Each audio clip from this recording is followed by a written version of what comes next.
Hello, everyone. Welcome to today's session towards an inclusive sport and exercise research environment in Canada. My name is Shilpa Dogra, and I am a faculty member in the kinesiology program at Ontario Tech University. I'd like to start today's session by acknowledging my privilege as a first-generation Canadian who gets to live and work on this land.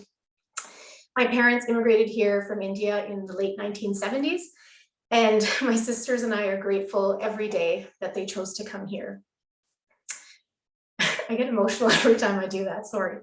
I understand that I'm a settler and I am committed to learning how best to be an ally who stands with Indigenous communities as they seek justice and reconciliation. Today, I am joining you from land situated on the traditional territory of the Mississaugas, a branch of the Greater Anishinaabe Nation, which includes Algonquin, Ojibwe, Odawa, and Potawatomi. Since you're joining us from various parts of the country today, I encourage you to go to native-land.ca to learn more about the history and the original stewards of the lands we live on. I'm going to hand the floor or the mic over to the panel very soon. But before we begin, I think for a session like this, it's important to set a little bit of context and provide or set the stage a little bit. So I did all of my training in exercise sciences in Canada, and I'm very proud to be an exercise scientist in this country. I think we have a lot of work to do, however, and that sentiment comes from some personal experiences and some personal stories. It also comes from stories I've heard from many people over the years in our field. So we're going to hear lots of examples and stories in today's session that might make some of us uncomfortable, but it's important to remind ourselves that we've all made mistakes in the past, myself included, and we're here to learn, and that learning is what's going to move our field forward. I'm pleased to say that today's session has over 200 people registered, so I think that's very promising for a bright future for sport and exercise research in Canada. Okay, our panel. I'm so absolutely thrilled that these 5 folks agreed to come to today's session and speak. First up, we have Dr. Maureen MacDonald. Maybe you can give a bit of a wave. Professor and Dean of Science, Department of Kinesiology, Faculty of Science, McMaster University. Next is Dr. Leisha Strachan, Professor and Associate Dean, Research and Graduate Studies, Faculty of Kinesiology and Rec Management, University of Manitoba. Then we've got Dr. Maly, Associate Professor and Arthritis Society, CIHR IMHA STARS Mid-Career Development Award, Department of Kinesiology, Faculty of Applied Health Sciences, University of Waterloo, sorry. Then we have Dr. Stephen Cheung, Professor and Senior Research Fellow, Department of Kinesiology, Brock University. And we have Dr. Heather Foulds, Assistant Professor and Heart and Stroke, CIHR Early Career Indigenous Women's Heart and Brain Health Chair, College of Kinesiology, University of Saskatchewan. Thank you so much for being here. In terms of format for the session today, I have some questions prepared for the panel. We'll have each member of the panel will have an opportunity to answer the questions. And then hopefully at the end, we'll have some time for the audience to ask questions as well. Please use the Q&A button at the bottom of your screen to put your questions in, and I will try and ask them at the end of the session. I won't be monitoring the chat during the session, unfortunately, but please feel free to communicate with one another during the session. Okay, first question for the panel. So I'd like to ask everyone on the panel to tell us a bit about their personal story. Maybe don't get as emotional as I did in the first 2 minutes of the session. What brought you to the world of sport and exercise research? When did you first notice the lack of diversity in the field, and what led you to start speaking up? So 2 minutes per panel member. We'll start with Maureen, then we'll go to Leisha, Monica, Stephen, and then Heather. Take it away, Maureen. Okay, be careful, Shilpa, because if you ask an academic just to tell their story, it can be very long. Yeah, so 2 minutes it is. Thanks so much. And I think, to be honest, your emotion that you bring to this is why we're all here, because you did invite us and you're organizing it, and that you bring the real you to all of these experiences, even when they're very difficult. What brought me to sport and exercise research? This was the perfect combination for me of my interest in science, which we all like to believe has this fundamental equality at the center of it, which I think we need to interrogate, and my interest in sport and exercise. All the way back to Acadia University. I saw someone put that in the chat that they're joining us from there. That's where I did my undergrad in chemistry and took an elective in my last year from what was then the phys ed department.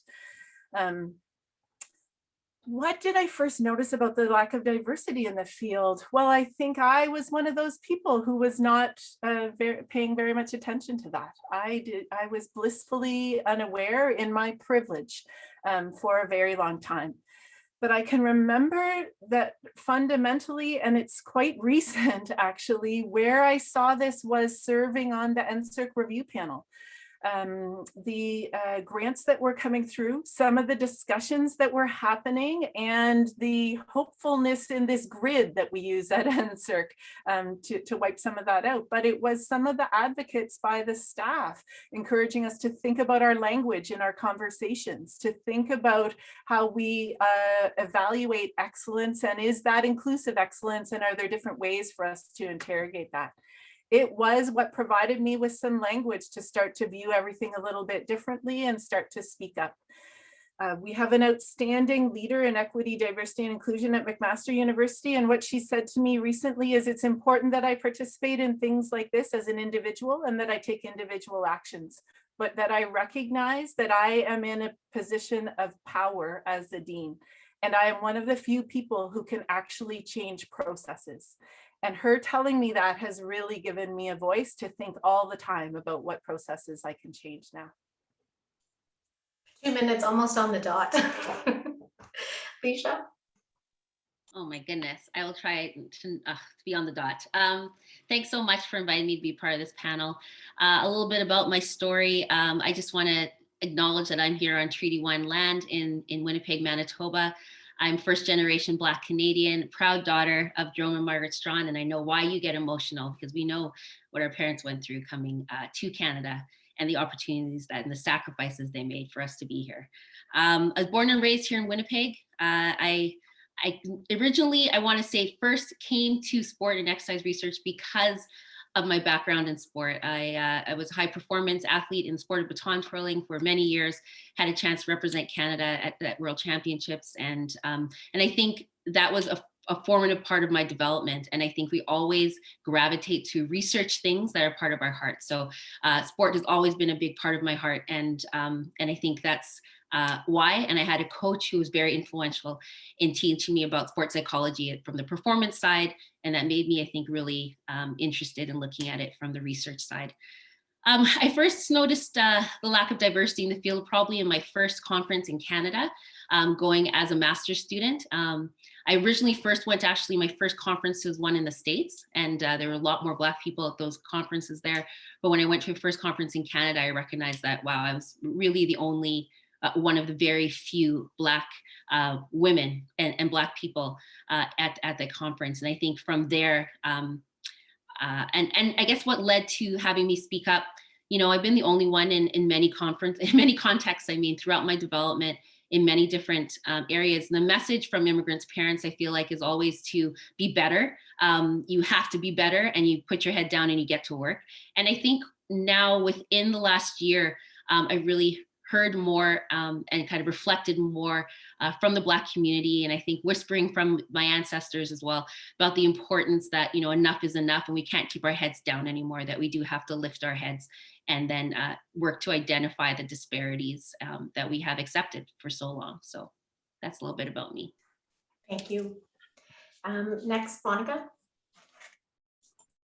Well, thanks so much for including me. It really is a pleasure. And I share that sentiment of being so grateful to my parents for having brought us here, and I'm having the same reaction as you. My story is a little bit different. I grew up impoverished, so it limited choices in terms of what I was going to do for school. I knew that I needed to have a job at the end of the day, and a job that was going to pay off the student loan that I would have had to invest. Now, I was extremely fortunate to find physiotherapy, and I'm super grateful to be a part of that wonderful profession.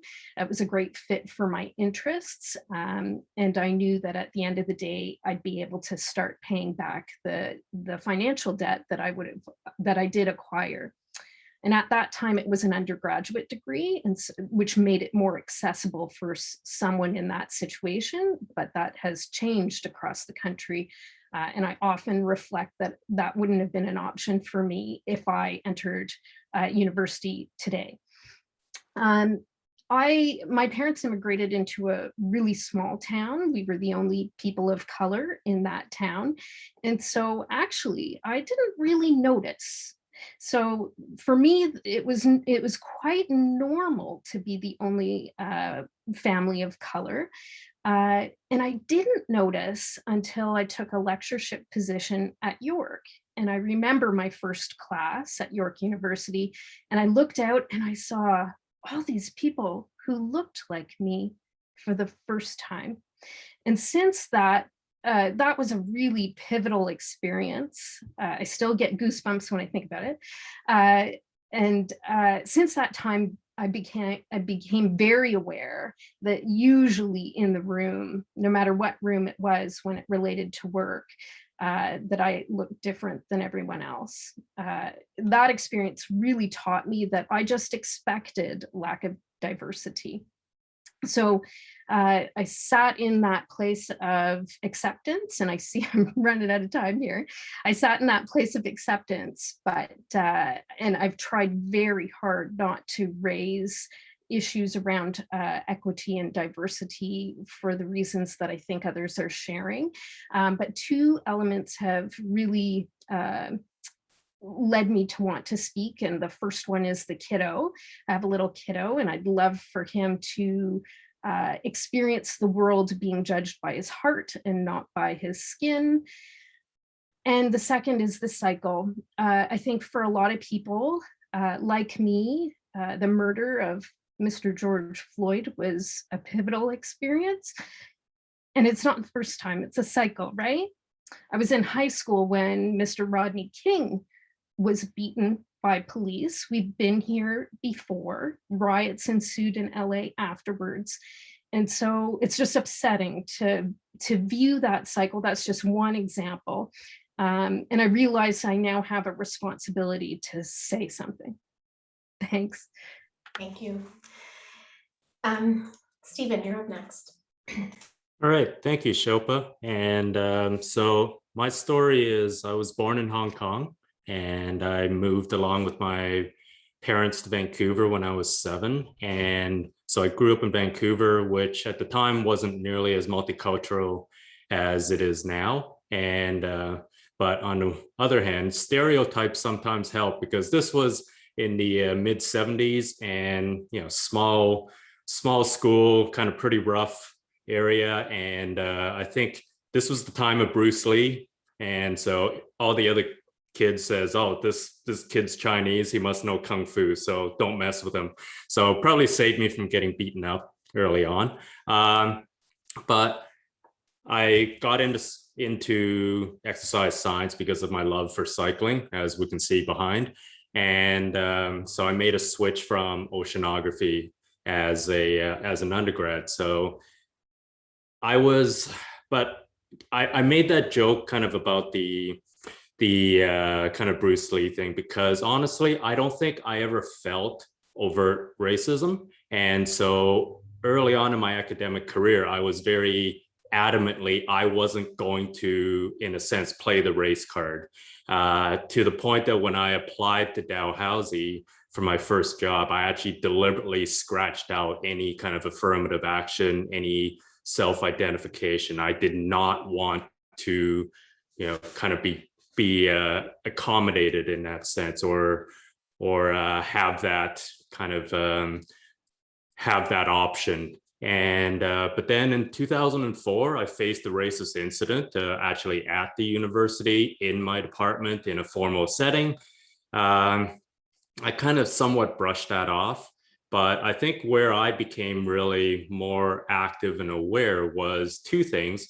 At Brock, during my time at Dalhousie, I had very diverse group of, I had probably about 50% female and male graduate students, but then about 5-6 years into Brock, I was suddenly realizing I have not really supervised a female grad student. I've had lots of undergrad students, NSERC students, but no female grad students. They're all been male. So what's going on there? So that's kind of started awakening there. And then I think it's really with the past US election and Kamala Harris really woke me up when she said at acceptance, like, you may be the first, make sure you're not the last. And so I think that's really struck a powerful chord in terms of our need to really look beyond ourselves and see how we can really help everyone, not just kind of, in a sense, our own group, so to speak. Thank you, Stephen. Heather. Hello. So my name is Heather. I'm Métis, and my community is in Saskatchewan, in Brusaylor and Langmead. I grew up in British Columbia, first in Prince George and then to school in Vancouver. And I'm joining you today from the homeland of the Métis in Treaty 6 territory in Saskatchewan, Saskatchewan. I have 2 little kids with me today, so I may need to step off camera between questions, depending how they're going. So I came to kinesiology a bit of a winding path. I started off in biochemistry and then finished my degree and took some kinesiology electives, thinking I would head to physio, and kind of did a turnover and never left kinesiology, so caught my attention. I think that I haven't necessarily noticed the lack of diversity going through school, because I was always finding community, whether that was other Indigenous students from elsewhere on campus or wherever that was. So I didn't always feel like I was alone, even if I was alone in my class. But when the most stark example, I would say, a couple of years ago, I was putting together a conference presentation of Indigenous content for an exercise science conference, and I tried to find other faculty around the country in kinesiology who are Indigenous, and I think if I include those who've moved on to admin, I maybe was able to find 6 of us in the country, and so like 3 or 4 of us who are faculty. And I thought that's just in the whole country, that's really stark lack of diversity. So kind of that, and then hearing stories from other faculty and other colleges and other experiences, and really becoming more and more aware. For me, the big kind of heart-wrenching moment was the killing of Colton Boushie in Saskatchewan. That was a big one for us here. And maybe I'll stop there. Under time, I'm guessing, but Yeah, you're good. we'll continue. Thank you. So I've already haven't done a good job as a moderator in terms of keeping everyone on time. So I'm going to start wagging my finger at the panel members to keep them on time. So for the second question, I'd like to focus on policy and practices related to graduate students. So what is the first thing you would do to recruit and retain graduate students from diverse backgrounds to our labs? This could be at the institutional level or within our academic societies. So we'll start with Leisha, and then I'll open it up to the rest of the panel for discussion. Sure, thank you so much. Wow, what an amazing question to start with. For myself, it was just 3 things that I kind of thought, and I won't take all the time because I definitely want to hear from the rest of my colleagues here on this. The first thing for me is being able to identify and encourage BIPOC students, so in our undergraduate realms. And I'm not necessarily identify as in picking people, but just being aware of the barriers that there are and the systemic nature of our academies, and knowing that when we have BIPOC students in our classrooms, that they may never have even thought about graduate work or anything as an option.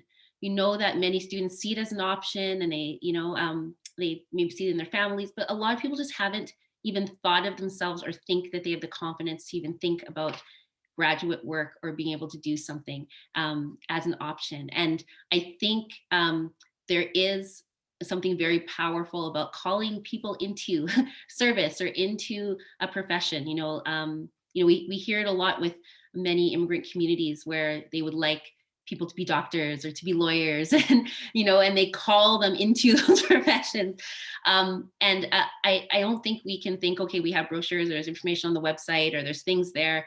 Some students really need a trusted faculty member, someone they know and they can see, to actually call them into that, and the confidence that they get with knowing that, wow, someone thinks I can do this. So I think it's building confidence. The second thing was just offering funding opportunities for BIPOC students. Here at the University of Manitoba, we've been able to start establishing a BIPOC student stipend for graduate students, working on making that an award, hopefully starting next year. And that's really important to create those funding opportunities for students. And last thing is just trying to think about making professional development opportunities that are more accessible to various students, to diverse students. And when I think particularly about BIPOC students and professional organizations, when we have conferences, when we have opportunities, hopefully to be in person again one day, providing those opportunities for them to have it be accessible.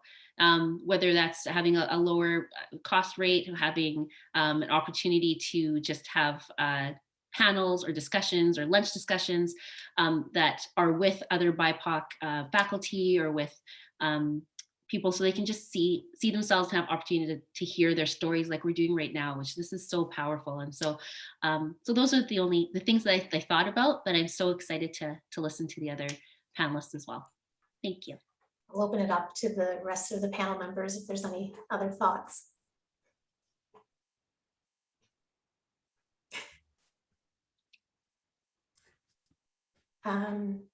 Monica? Sure. I just wanted to build on what was said, that because certain groups are underrepresented, I think there's a great opportunity to harness technology and to harness alumni networks to help create a sense of belonging for folks who may not normally have the opportunity to see themselves in places that they may choose to want to go in the future. That's a great suggestion. And we've really learned a lot about how we can do that in the last year or so. So I think that's a great idea. Maureen? I think one thing that I've become even more aware of, and it seems strange in this position that you'd forget it, is how much power you wield as a lead in a lab. And that is, it can be as an inclusive space as you think, but you are in control many times of the conversation and the environment. And so a simple thing is to make sure you're initiating and leading discussions about anti-racism in your lab regularly. It's on the lab agenda, you talk about it, and in doing that then it's feeding many other actions, because you might think everyone's aware of that, but if you're not talking about it, no one really knows. And we tend not to talk about our values, our personal values and our personal beliefs. And that's a strange thing because they guide everything that we do. So you have to signal to everyone else that you are comfortable to talk about those so that they are also comfortable. And students talk to each other, so that's a great point. Stephen? I'm just going to bring it to a more macro level in terms of potentially international exchange, certainly international fees. If we want to recruit and really foster knowledge exchange, whether it's across labs, across countries, continents, obviously international fees is a big challenge. But I think whether societies or universities can set aside funding opportunities really for whether it's short-term kind of travel between labs to really just kind of have that greater mixing of ideas, and especially if it's mandated, it has to be external to Canada, for example, that these exchanges happen. I think that would be a huge benefit. I've tried to I've tried to, as much as possible for my own PhD students, get them some experience in another lab, whether kind of within the Golden Horseshoe here or farther away. I think that would be really beneficial overall. But I think especially if we're trying to recruit and kind of encourage kind of international exchange, then it's also incumbent on us to improve kind of support for language barrier and also for writing support for international students too. So those would be kind of my thoughts on the topic. That's great. That language piece is so critical, even for people who live here sometimes, right? So I think that's a really important idea for supports that can be put in place. Heather, anything to add to the graduate student piece? I think that one of the challenges is, and it's not a straightforward answer, but like taking into consideration what they've gone through. So if you're coming from not a typical undergrad experience, you may not have the same GPA, or you may not have been taking the same full course load because you're dealing with so much else elsewhere. And then as like say a master's student who might be working with, well, in my experience, Indigenous communities, like the things that you count as important might not be typical. So it might not be a journal publication, but there might be other outcomes that are more impactful that we should consider. Excellent. Some great ideas from the panel on that front, and definitely ones that I will try and integrate myself. The next question is pertains to women in academia. So it is well known that there is a drop off in the number of women in the ranks as we go up the ranks in academia. What is the most important thing we can do to recruit and retain women to the academy? Maureen, we'll start with you and then I'll open it up to the rest of the panel. Okay, so I'm going to start with a little shout out to Shilpa. I distinctly remember being at the CSEP Awards banquet a number of years ago, and I didn't really know Shilpa that well. And it was lovely. We honored some outstanding scientists at that banquet, and Shilpa walked up to me afterwards and said, "Do you know that there has never been a female honor award recipient at a CSEP? And I think you could do something about that." I was like, "Oh, I think probably I could." Yeah. So I just want to identify that even if you feel like you're in a position where you can't influence some of that, to be so brave as to someone like Shilpa to signal to someone who could, I think is an amazing thing. One thing, tenure and promotion. So if I could change one thing, we need to tear apart how we do tenure and promotion. It's just like all of these systems of how we evaluate excellence. They're built on a model that is no longer valid. And when you ask people, they just say that's because it's always done that way. I want to highlight something that I read just over the weekend, that Indiana University and Purdue University have fundamentally changed their tenure and promotion process, and that they have a number of options now. One includes a recognition for those who in their portfolio are doing an incredible amount of EDI work. And that's built into their tenure and promotion process effective this year. So I think there's lots of things, but if I could change one thing, it would be the tenure and promotion process. That's a great suggestion, because it is something that doesn't, get tallied up as well as some of the other pieces in our dossiers or on our CVs. So I think that's a great suggestion. I'll open it up to the rest of the panel as well. Are there any other suggestions for how we can retain and recruit women to the academy? I'll just say something really quickly. That's a really great point, Maureen. Thank you so much for sharing that. I think exactly what we spoke about in the last question in terms of being able to recruit diversity in the lab spaces. And I think it's the same thing. I think Maureen spoke about this in that answer too, is educating the leaders and the people who are recruiting people to be in those spaces. And that's such a great point. If we want diversity in our spaces, then we have to encourage people to look for diverse applicants and look for, and maybe I've even heard of a professor, I think it was someone at the University of Ottawa, who, decided I'm only going to be taking BIPOC students in my graduate work for the next couple of years, because I've really haven't even thought about that before, right? And so I think it's, the same sometimes can be said for women. I think Stephen spoke about that, about being someone who was recruiting or noticed that there were only men in his lab, and thinking, yeah, I have to be a lot more intentional. That piece about intentionality is so important, and being intentional in terms of the decisions that we make for who we're recruiting and into spaces. Would anyone else like to add to that, Heather? Yeah, if I could add to that, the next step of that is that it's not necessarily sex that's the difference, but gender. It's not all women who are behind, but women who are caregiving. And I think the pandemic has really exaggerated that disparity. Mm-hmm. Yes, this pandemic has definitely brought to light lots of inequities, and I think it's a good opportunity for us to reflect on the reality of the situation for many, and how we can move forward, how we can create better policies to better support women in academia. Any other comments to add, Monica or Stephen? Well, I guess my my question is then, what can we do again as leads? And I thought Maureen made a great point of, we do have a lot of power over kind of our own kind of lab environments. So the tenure and promotion, absolutely, and kind of the higher career progression, but what can we be doing as mentors?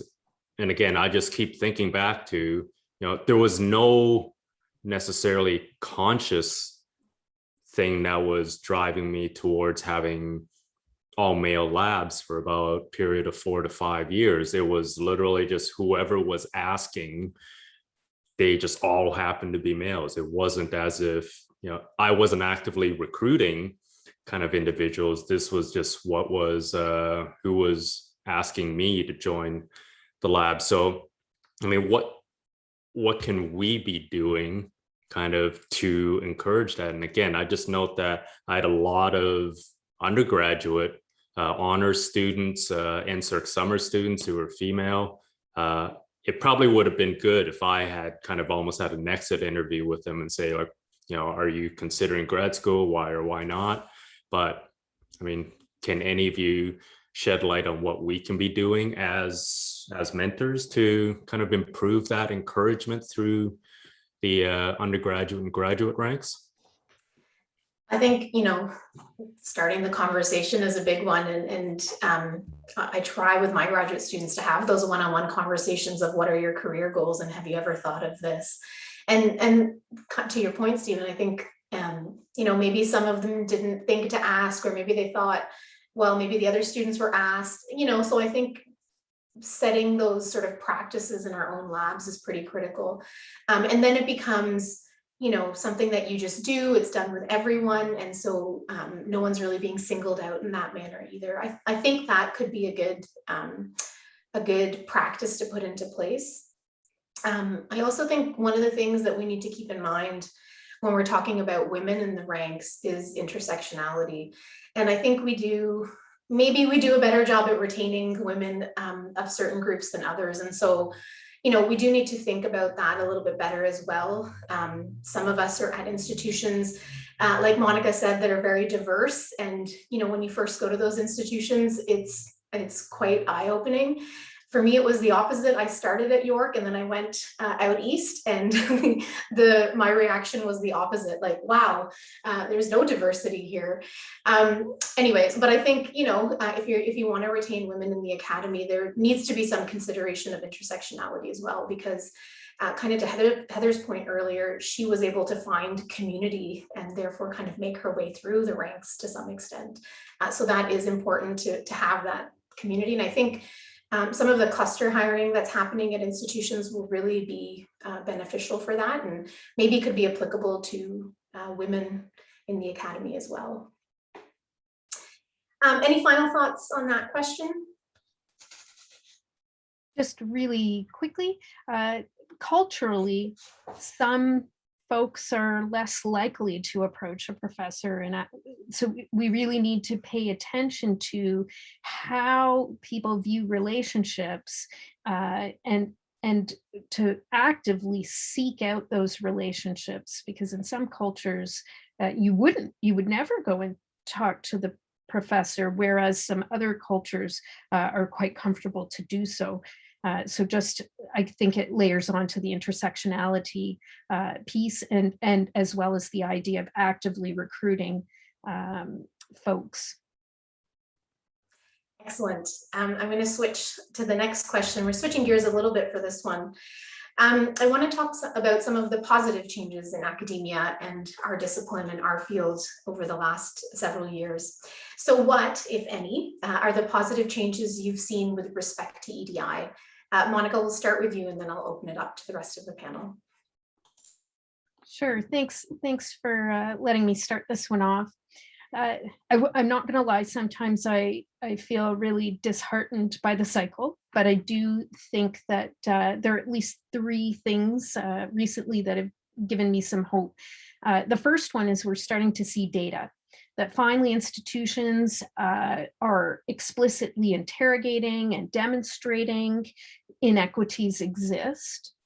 And what we need now is the accountability to that and the continued collection of data as we try to manage this situation. So I think the data is starting to come forth, and that's really promising. The second, and I can't tell if it's my age, I was a teenager, when the LA riots were happening, and now I'm really not a teenager anymore. But I think that people are starting to realize that racism is not a shark, it's the water. It's not a shark, it's the water. Racism, I think we're starting to understand that it's not limited to these intentional acts with a malicious intent, that it is actually about the systems that make education, the status quo of education, that was built upon a certain foundation that some people benefit from through not earning it, and some people don't benefit from through not earning it. And I think people are starting to realize that this is a systemic problem, and that gives me some hope. But once again, I'm also hoping for that accountability. And the last is allyship. I think we're starting to look around and see some acts, people actually acting in anti-racist ways. And so we need that allyship to have people actively promoting and aspiring for a culture of equality. And so we really just need people to listen and support and self-reflect and act. And I think we are starting to see evidence of that more frequently, that listen, support, self-reflect, and act. And I'll stop there. Action is critical. I agree. Would anyone else like to add to that question? Positive changes? I feel like we should let Heather talk now. It looks like she's got a moment without having to bounce the baby. Yeah. This is not necessarily on the line of the positive, but I'm thinking about, I know there's been a lot of targeted hiring, but the need to support people throughout the continued progression. I know Maggie Kovach's work has really highlighted we've gone in 10 years from 1% to 1.4% because people are not staying. Yeah, that's a great point. It can't just be at the beginning, it has to be all the way through. Would anyone else like to jump in? Leisha? Sure. I was just going to mention that I was more heartened, I guess, to see more EDI positions at the sort of leadership, at the university leadership level. So more like vice associate presidents or vice president. Who knows all these structures? We're still trying to figure them all out. But this is why we need to dismantle them, just kind of start over. But I think that's been really cool. And of course, during this time, it's been really great to see just more awareness, more discussion. You know, part of me, when there was a resurgence of the Black Lives Matter after the murder of Mr. Floyd, that part of me was grateful that we had the pandemic and I wasn't at school during that time, because I feel like I would have had more conversations than I was comfortable with over and over again, with people maybe stopping in my office and wanting to talk about things. And I wasn't at a point where I was comfortable or just trying to figure everything out. So so I think this time has really has allowed some space, which I think has been really, really great. But I do absolutely agree with Monica in terms of talking about the importance of action, that there were a lot of postings, a lot of black squares that were happening, a lot of statements that have been put out by almost every university. And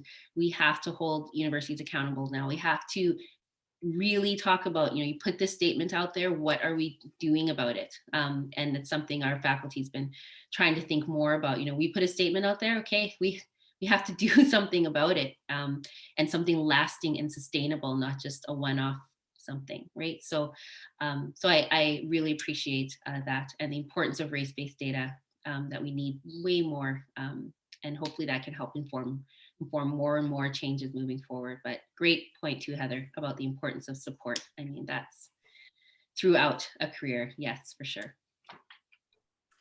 And data are so important, right? Like we don't really have a lot of kinesiology specific data, and that might be something that we can start doing, because it, you know, our field is unique. We're not engineering, we're not social sciences, we're not, you know, but we are multidisciplinary. And so I think it would be interesting to start collecting some data in our own field as well. Stephen?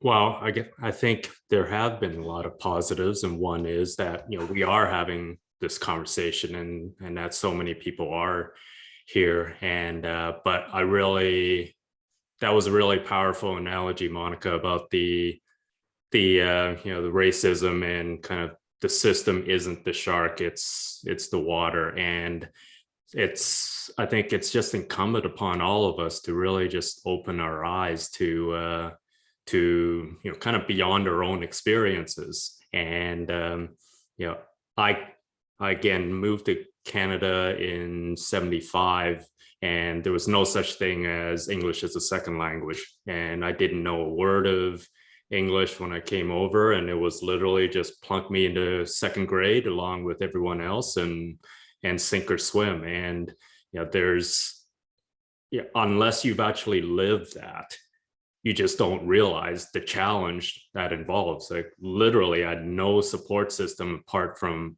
my family, and again, no such thing as even learning the language. So it's those kind of things. I just keep thinking, again, it's just so endemic in our surroundings that we don't realize, and unless we really open our eyes. So, you know, I definitely want to thank everyone who is attending, and I certainly hope that it's not a one-off, that we sit back and really reflect on what we can do as individuals. And as Leisha also says, hold people to account, hold our universities to account of kind of, in a sense, the real world experience for many individuals, and how we can kind of be improving together. Excellent. Yeah, there's definitely positives. There's momentum. We can't let the momentum die. I think that's pretty critical. Okay, next question. One thing that has gained attention in our field of sport and exercise research is the lack of female participants in research. However, the same could be said about other underrepresented groups in our research samples as well. Our research samples are homogeneous. So what advice would you give to institutions and individual researchers to help us be more inclusive of diverse individuals in our research projects? Heather, we'll start with you, and then I'll open it up to the rest of the panel. There's really two kind of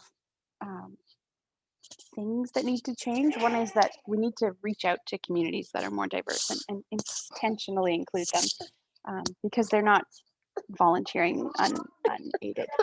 And then the second one is to make these communities feel like they can connect to the university, that they see themselves and they recognize and they feel comfortable being at the university. And then it won't be such a strange kind of idea to go somewhere that I'm intimidated by and not don't know where I'm going, and all of that.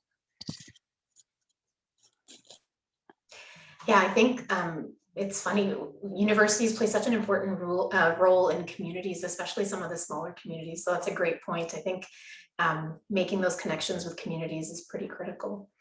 Do other folks have ideas? Yeah, Maureen. This is where we spent some time talking about in my lab last year, and I realized that we need to send lots of signals that we are willing to adopt a more dynamic research agenda.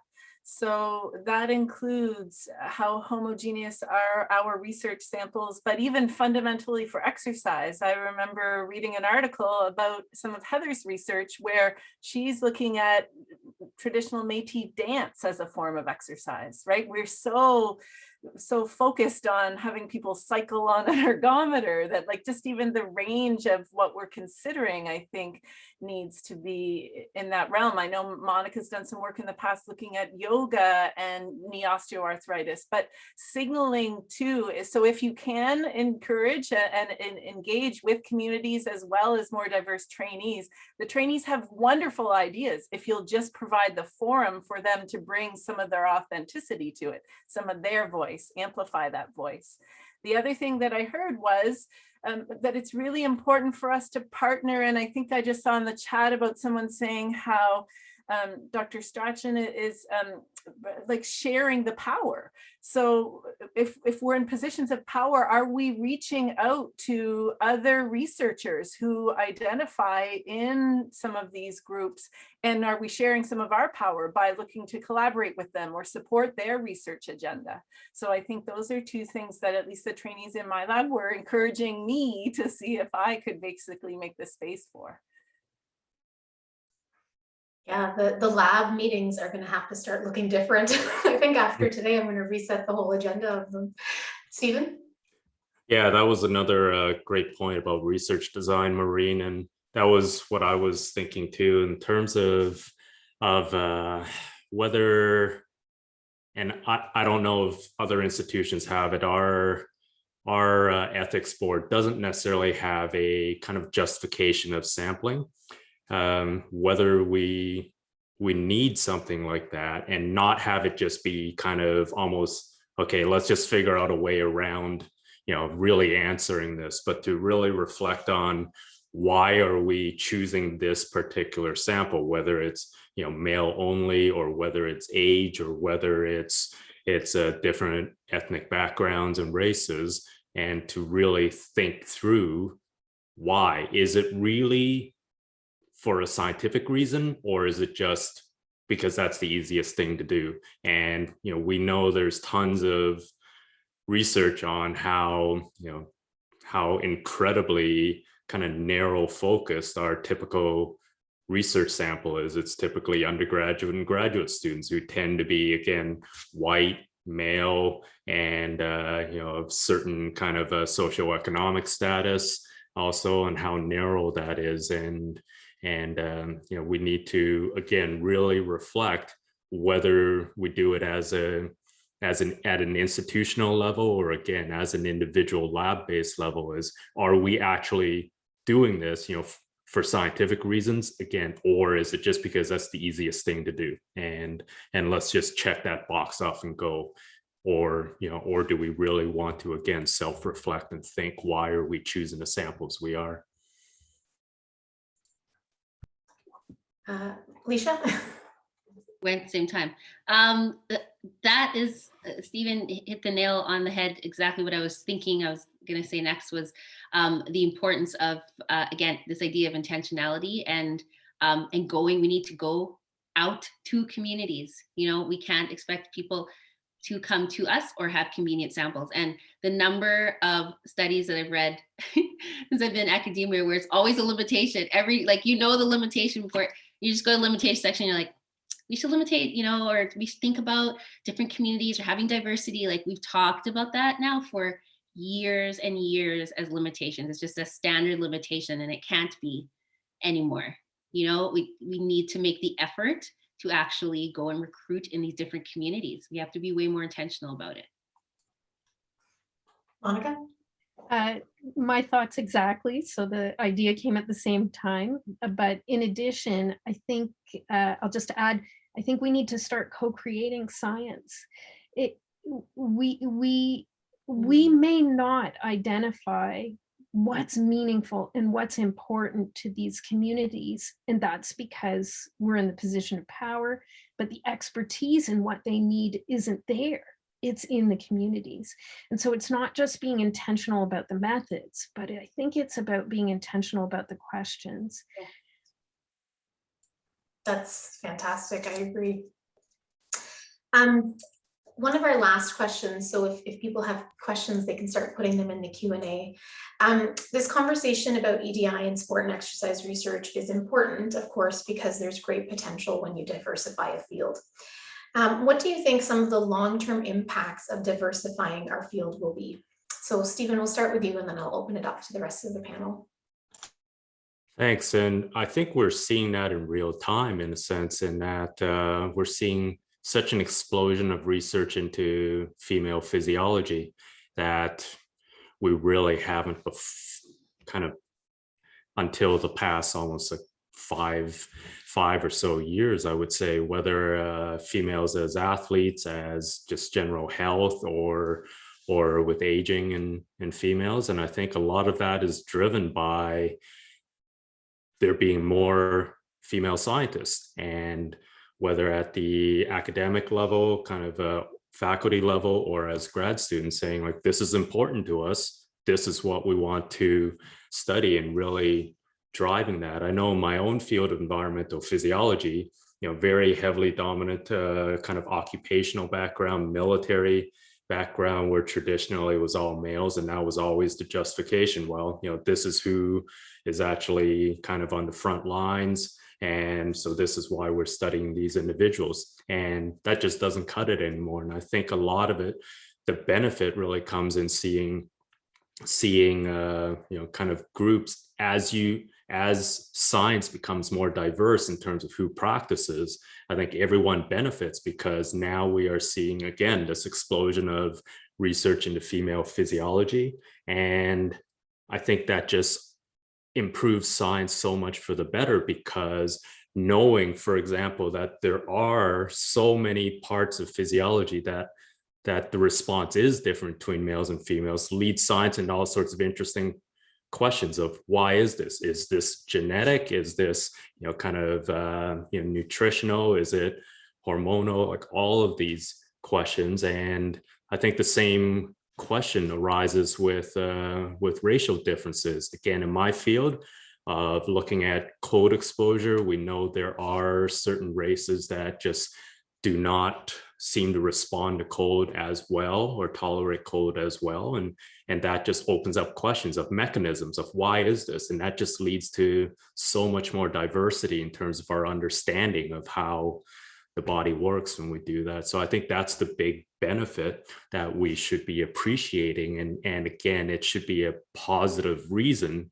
for us to want to explore more diverse kind of populations and more diverse kind of questions too. Excellent. Maureen?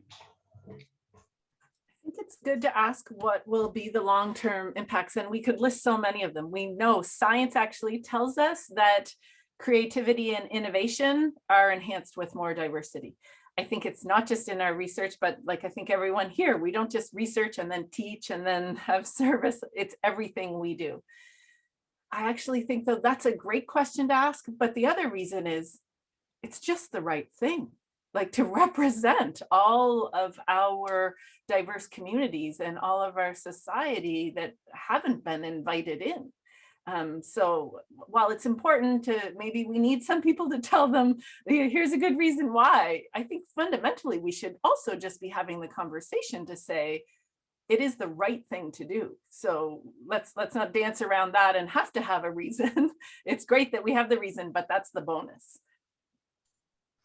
I wish I had that 100 emoji every time someone said something, so I could indicate my 100% agreement.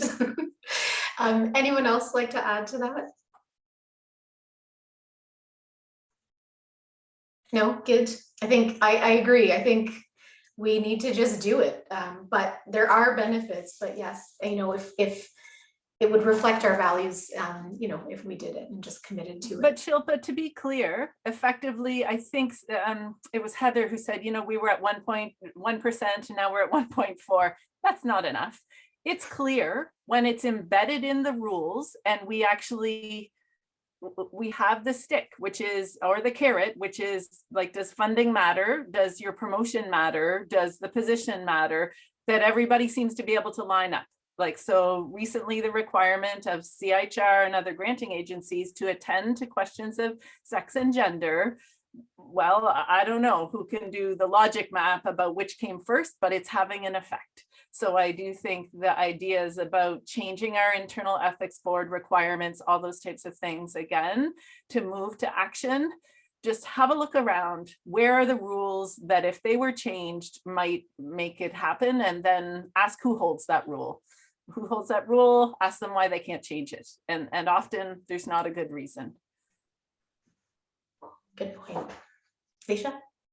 I was just going to say to on what Maureen just said in terms of what are the rules, and you know, even for granting agencies now, they have a whole sections on EDI and the importance of including, and what does that look like? And it's not enough now to just say I don't know, some diversity in my lab. Like, it's not enough. You need to go deeper and you need to actually like reflect and really think about what you're doing and how you're contributing. And if that's tied to grants, researchers are going to be forced to really think about this with a little bit more depth than they have been. So I think the long-term effects, I agree with the idea of just of belonging, of making particularly people of color feel like they belong in the academy, and the richness of experiences that that people will bring in terms of diversity. I know for myself, being someone who's in sport, who's more in sports psychology, I think I'm naive sometimes. I think I'm extra positive. So I think I was just naive when I started going to conferences, thinking that there are going to be a ton of Black people around because there's so many Black bodies engaged in sport, you know? And then when you go to a conference and you're like, why am I the only person here that wants to research this? Like, that always stuck in, it always stays in my head. And so I just think the richness of experiences that people of color bring is so important to have that long-term lasting impact on the field, different fields that we're in. 100. Okay, so I think that'll wrap up the main questions for today's session, but maybe we'll do a little rapid fire, and in the meantime, folks can put their questions in the Q&A tab. So the rapid fire, you can all maybe unmute yourselves if you wanted to. You get to give me one word for the first question. What is one important characteristic of an ally? Stephen, we'll start with you. I think it's reflection.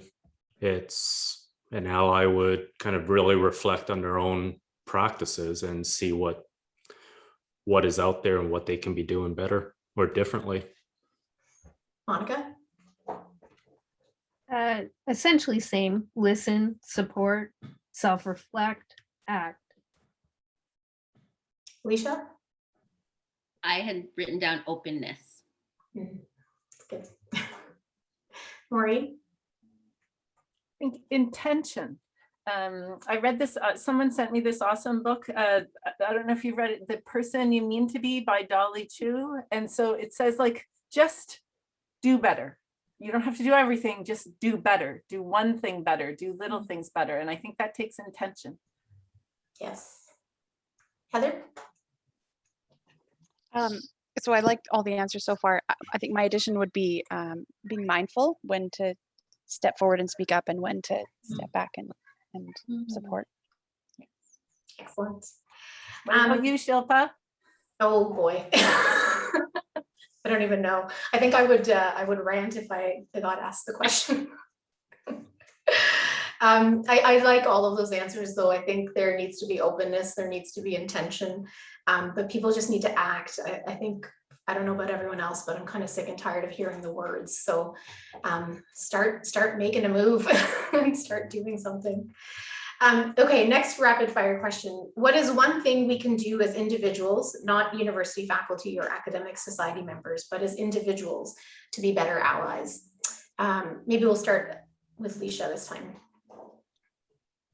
Learning, and for me, it's reading or listening to podcasts. I just want to shout out one podcast that I don't know anyone attached to this podcast, but I listened to it. It's called 1619. I don't know if you have, from the New York Times. It's only like 6 episodes, but it covers, sort of the Black experience in the States in different fields. So like there's one on medicine, one on like the health system, one on sport, not even sports, sorry, one on music. Anyways, the influence of Black people. And it's eye-opening. Like I would stop on my walks when I was listening to it. Stop. It's like just thinking about something and be like, oh my gosh, I gotta keep walking. I look like I'm crazy just stopping in the middle of the street. But and they're not very long episodes, but they're just so well done. It sounds like a documentary more than an interview. And it's just amazingly. So I feel like if everybody listened even to those 6 episodes, how much it would just change hearts and change minds, I think would be amazing. Monica? It's the water.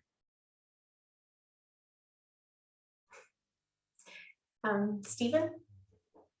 I would say start the conversation. It's like what Maureen says, we have huge amount of power as faculty, as mentors, and rather than just, kind of being the role model and assuming it's going to happen by osmosis, I think it's incumbent upon, certainly this was a wake-up call to, talk to my lab about this is why we do things this way, and this is, kind of our values, and let's discuss those values. And I think also just don't be afraid to talk about race. It's not a dirty word.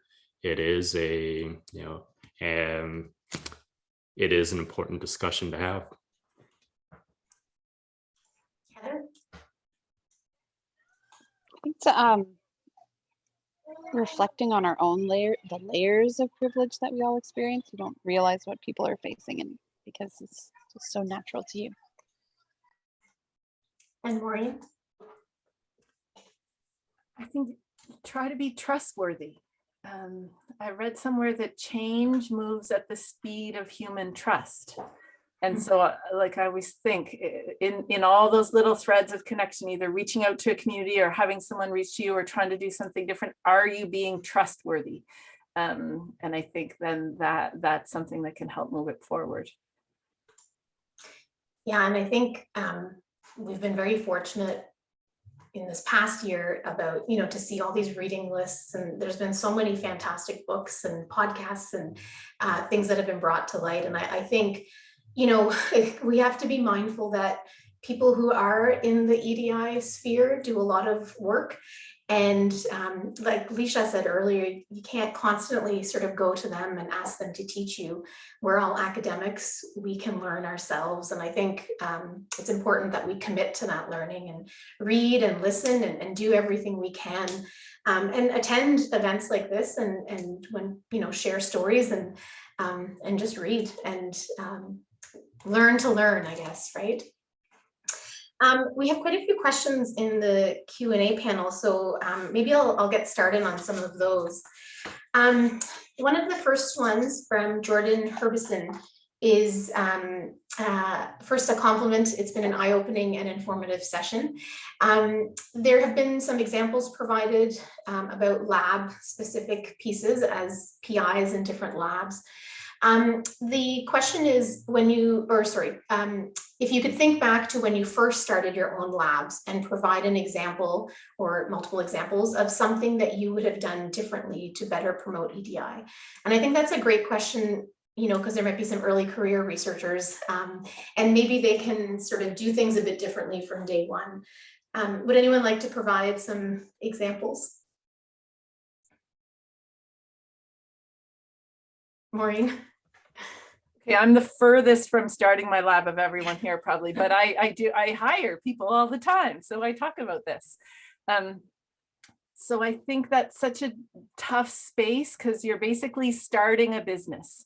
I would have had more conversations about values and beliefs and those types of things. I wouldn't have jumped right to how we're going to do things. I would have talked about why we're doing things a lot more, because I think it does build something really special and that is more inclusive. Stephen? Maureen, I think I'm either tied with you or very, very close in terms of, but I reflect back to kind of my opening remarks where I said, why is it that there's been only males in my lab for the last number of years, and then I think I needed to start asking myself, like, why is that? And again, I've just kind of been passive and letting whoever kind of knocks on my door, I'll talk with, and they just all happen to be males. Well, maybe do I actually need to reach out and see to the promising kind of female students, whether at Brock or elsewhere, like, would you be interested in this? Just to even have that initial bridge. And as I can't remember whether it was Leisha or Monica says, like, just that fear of initially talking to a professor, right? That can be quite overwhelming for some students, and maybe I need to make that step forward and do that and kind of cross that bridge or set up that bridge for them. So I think certainly in terms of how I've changed practices, I've actually started really trying to talk to more diverse kind of student base rather than just whoever knocks on my door or sends me an email. So that's, I think, one thing that can be done. And even if you're teaching a large class and if there is a student who seems keen, again, without making them uncomfortable or targeting them specifically, find a way to say, hey, are you interested in this? What are your thoughts about this course? And help build that bridge for them rather than relying on them to cross that bridge and build that bridge themselves. Yeah, I think that's an important lesson to take from today is we can't be passive. We kind of have to actively go out, recruit grad students, recruit participants, really engage with, the academic community, but also the community around us. I think to Maureen's point, we all go through this practice of creating a 5-year research plan when we start our programs, but we never sit down and think about, okay, what kind of academic do I want to be, right? And maybe that's something that evolves, of course, in time, but, you start off in this position, start a small business, you're fighting for money, you're fighting for publications, you're focused on every tick up in your H index, but you never have an opportunity to sit back and think, well, what kind of person do I want to be? What kind of professor, academic, supervisor, community member?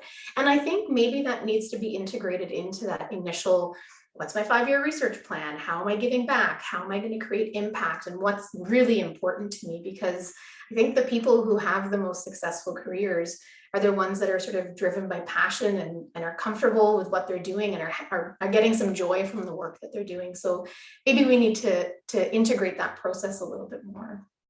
Leisha? Thanks for that. Stephen, it was definitely Monica's brilliant comment about the cultural difference and the fear of students approaching professors.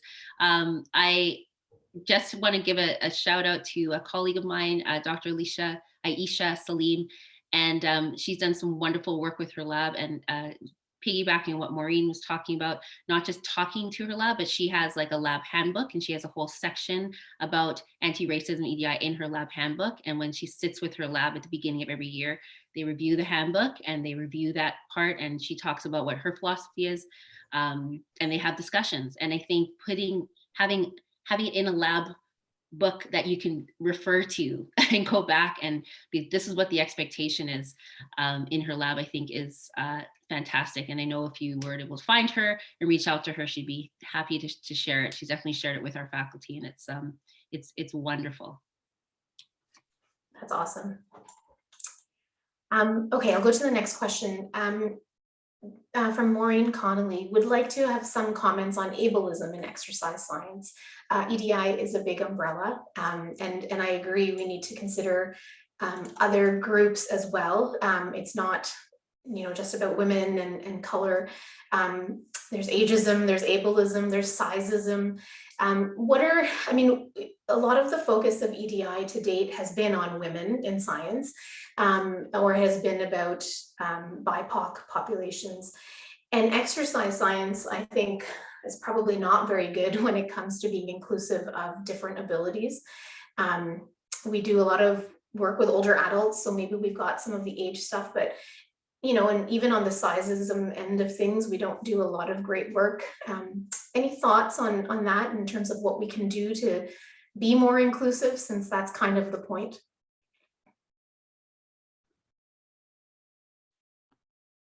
Monica?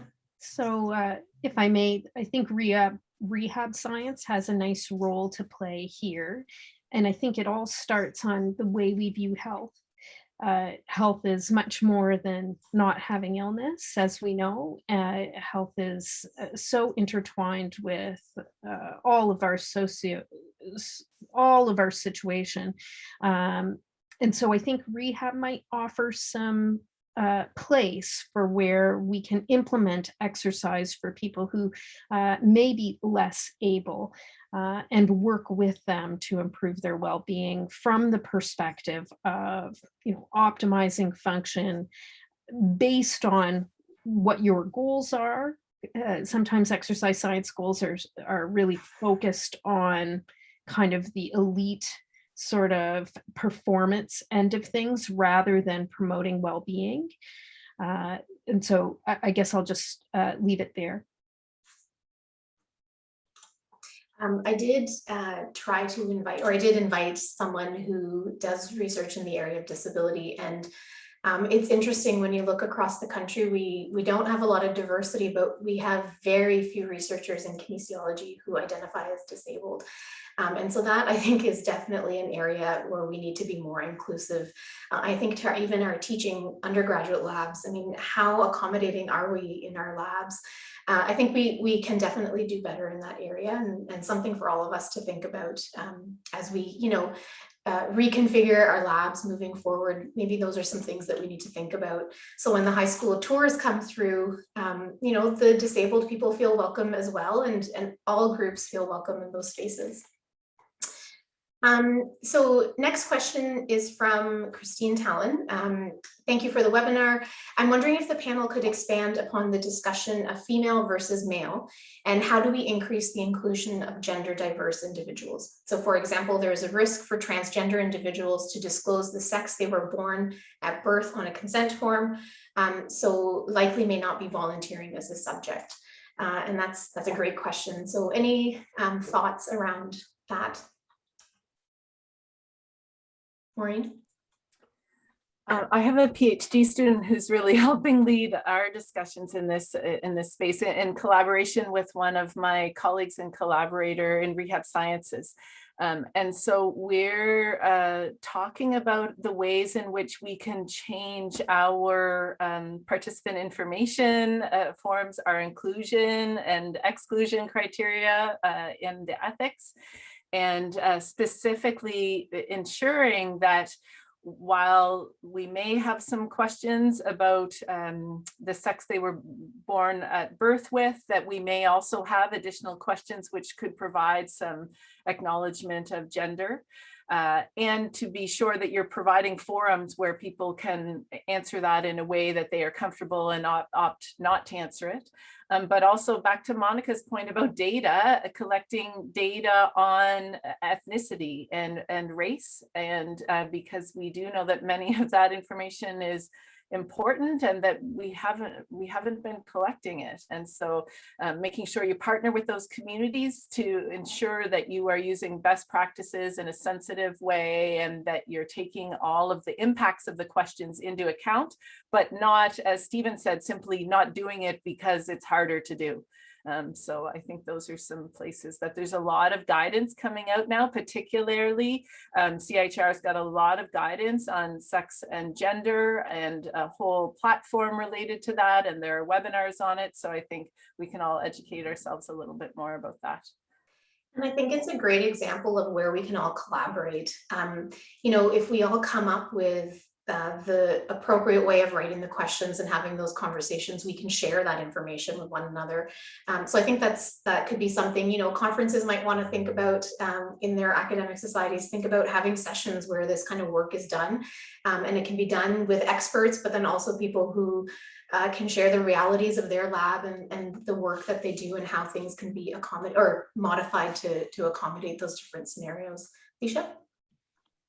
Yes, that's a great point. And what came to mind reading this question was exactly what Maureen just talked about in terms of language and working with communities about the language that's appropriate for that, you know, that's appropriate and that would be the best way for someone to be represented. And I think a part of the Canadian Sports Psychology Association, we've had an EDI kind of series, and we had Dr. Fenton and Litwiller from our faculty speak on this, and it was very, very interesting. And we say the tri-councils are, you know, doing this and are kind of forward, and we were attending webinars and doing all these things. But what was really interesting is a day after this talk, I got the census, the Canada said the Government of Canada census, and what does it ask you, male, female, or other? And Fenton had just spoken about the day before how do not ever write other on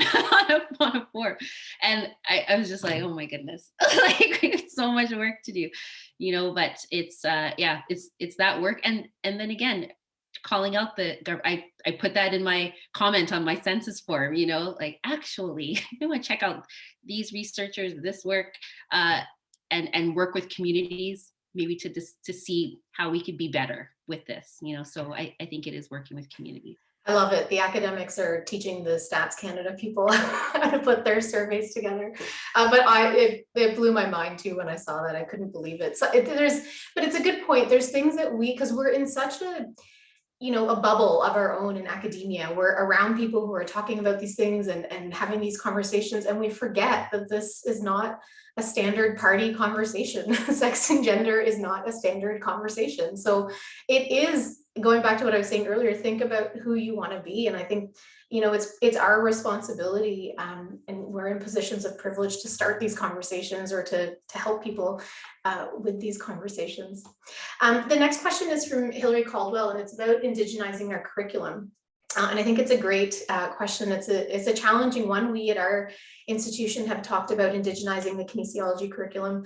How can we better do that? And I'd love to hear some examples or stories of things that people have done at their institutions so that we can do a better job moving forward. Heather, would you like to start? Sure. So if I think about like kin, and one of the classes that I teach, we include Indigenous games as the examples for our physical literacy and so forth classes. So trying to bring some of it in. I've also been at workshops where we've been brainstorming some of how do we bring Indigenous content into things like biomechanics, and maybe we can look at the Tamahara runners, or in more engineering classes and look at examples of like Indigenous you know, teepees or whatever kind of structures, and look at the physics and math of all of those things. So I think there are lots of examples that could be brought in. I'm not sure how if they're being accessed by all of those STEM professors or not, but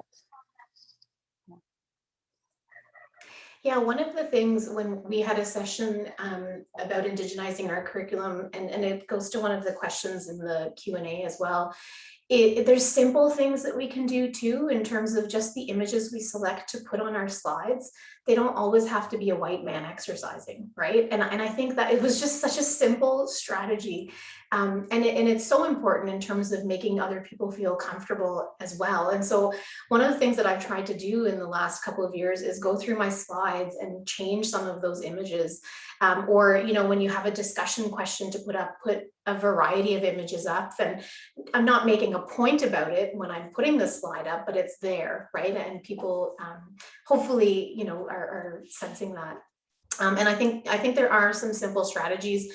I would really encourage you to find someone in your local community who can come in and lead a session. We had a fantastic day. And like I said, there were some of these really simple solutions that we discussed. And then of course, in our program, a couple of years ago in a curriculum change, we made an Indigenous health course a mandatory course for all of our different kinesiology streams. And I think that's one more step that programs can start to take to ensure that some content is delivered. Does anyone else have any examples to add to that? Leisha? I feel like I'm giving shout outs to my whole faculty today. We've been it's been such a blessing to have a cohort of Indigenous scholars at the University of Manitoba, and we've been able to, they've been able to develop courses on land-based education. And although they're not mandatory, and we're having conversations about that, making them mandatory, we have a lot of students who are interested in participating in that. And then during this time, they've also begun Indigenous Learning Circle of students, staff, faculty, anyone who wants to participate to talk about this and provide a space to discuss, things like curriculum, things like courses, and things in our faculty. So I know we have some exciting workshops perhaps coming up, and I can't wait to be in person to be able to we've talked about the idea of learning together, of having one of our land-based educators actually take us for a walk around campus and explain, explain the land to us on that we're working on. And I can't wait to be able to do that, because I think that we need more of that. We're coming up to the end of the session, and there's 2 questions at the end that are kind of heartbreaking, and I think we need to answer. I think they're both graduate students. One is anonymous, and the other one has their name in there, but it's related to graduate students who are a BIPOC or struggling with identity as a minority, and just things that we can, maybe some advice that we can provide, or examples of things that we can do to help support those students, but also maybe some advice to the students themselves. Who'd like to start this one off? Well, I guess one of it was actually specifically asking me, and the question was mentioning my refraining from identifying as a minority at one point, and having done so, do you think that changes anything about your job? Who can see themselves working in your job? I think if I had to do it all over again, I probably would have self-identified. And because, again, going back to my opening comments about, making sure, like Kamala Harris says, make sure you're not the last. I think, and the whole reason for filling out the census so that it's more representative as a whole. So, in retrospect, I would have self-identified, even though I was still confident that my work stands on its own merit, really for that reason. And then in terms of kind of imposter syndrome and navigating predominantly white spaces, I think it's, I think there are systemic kind of things that can help, but I think that, there has to be that recognition within those students that, you belong, on your own merits and on your own kind of background. It's very trite just to say, you're good enough, but I think, that's, in some senses, you are good enough. You have just as much right to be there as any other student. And then I guess the other question is build that community, whether ideally there is a community already willing to bring you in, but if not, see if there's some way you can build that community, whether at the university or outside of it, and really ask for help as needed, and not feel weak in the need to ask for help. And as I think we've talked about so many times, there's just so many hidden hurdles that, it's not wrong to feel that you're being left behind and that you need support or guidance. Well, and I think, Canada is small, and much like Leisha, I have found myself to be the only in conferences on occasions. My first student conference, I was the only. You might still be one of a very small number at some of the conferences you attend or some of the spaces you're in. So, maybe it's on us as sort of the academics in the field to go back to our academic societies and say, we need some collaboration across CSEP and SCAPS and CSB and all of the other academic societies to create a space for BIPOC or minority students so that there is that support and that community, because you might not be able to find it within your specific society because the numbers are just so low. They're getting better, but they're still low. Monica, did you want to add to that? Yeah, I do. I'd recommend trying to find an auntie somewhere who can understand some of those situations that I think are hard for others to interpret, to at least validate the experience. That can be helpful. And I think that builds on Shilpa's suggestion about creating a network, because there aren't enough folks at any one institution likely. That needs to be recognized as service by leadership, that is extra service, that I think there are a lot of aunties and uncles already doing that work. That is, I think, right now being part of being the scientist you want to be, rather than being acknowledged as a load as well. And for institutions, I think we really need to pay careful attention to a couple of feelings for minority folks in graduate school or undergrad or even high school. One is assimilation is not the same as sense of belonging. Right now, I think we really are in a place where you can be part of the group, but you got to be real careful about things that you might say or do. And that is different than a sense of belonging. A sense of belonging comes when we see co-creation, when we see leadership, when we see the voice being captured, like Shilpa asking Maureen, should we see some women up here being recognized?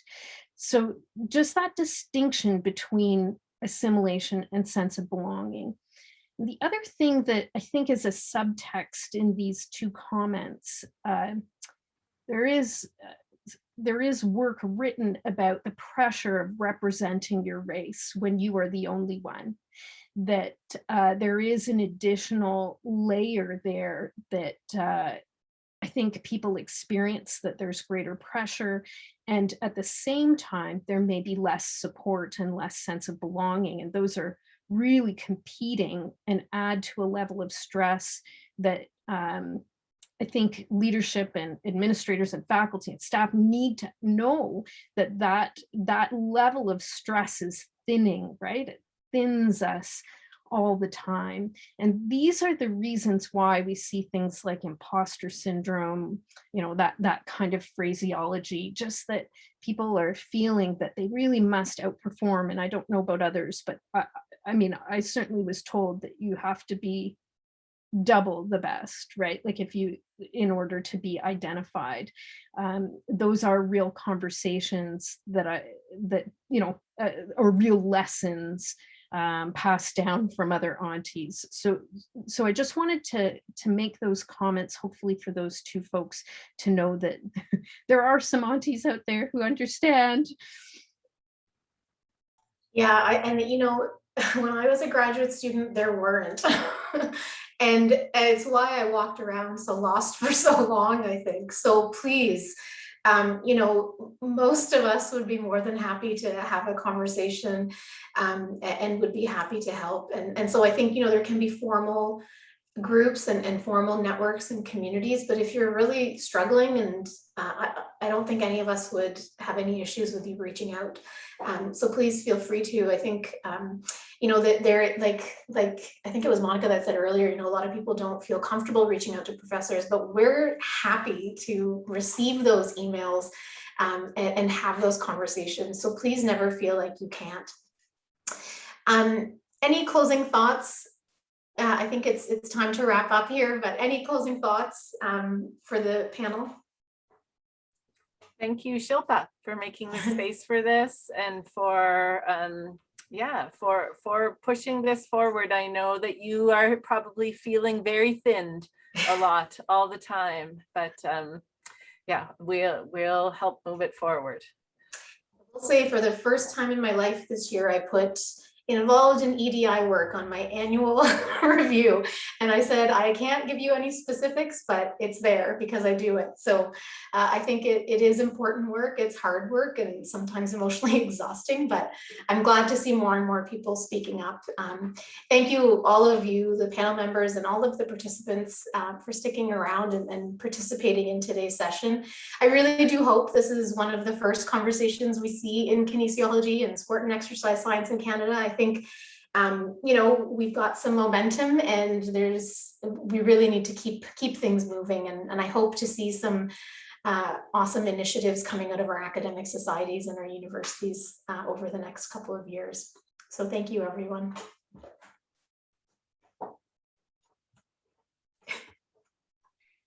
Thank you, Shilpa. It's awesome. Thanks for having me.